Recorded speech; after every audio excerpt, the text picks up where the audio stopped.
Psalm chapter 3. David faces betrayal. Let's continue through the book of Psalms.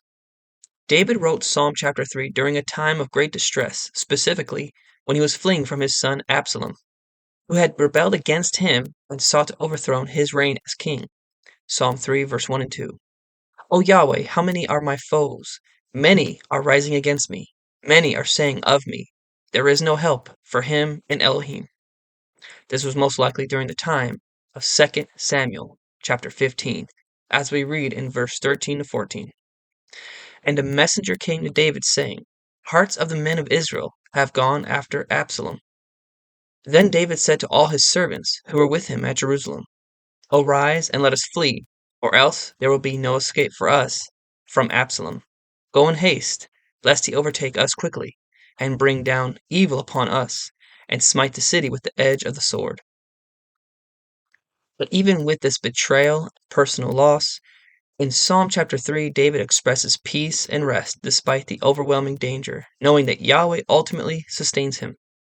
Psalm 3, verse 3 to 6. But thou, O Yahweh, art a shield about me, my glory, and the lifter of my head. I cry aloud to Yahweh, and he answers me from his holy hill, Salah. I lay down and sleep. I wake again, for Yahweh sustains me.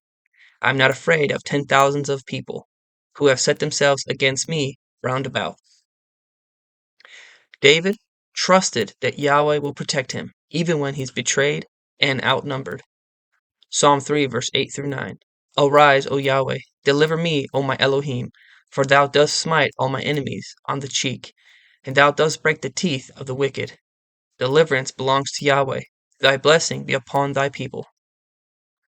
This victory given to David by Yahweh is found in 2 Samuel 18, verse 7 through 8.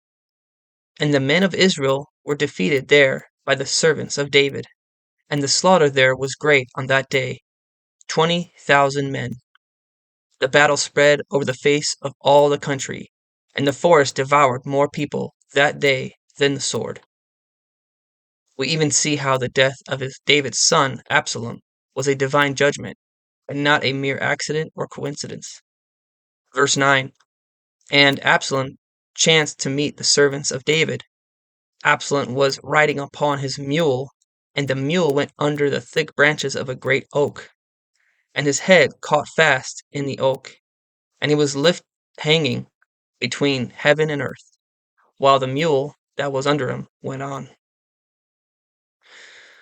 I hope this series on Psalms has been a blessing to you, and I hope to continue this journey through the book of Psalms. So let me know what you think so far in the comment section below.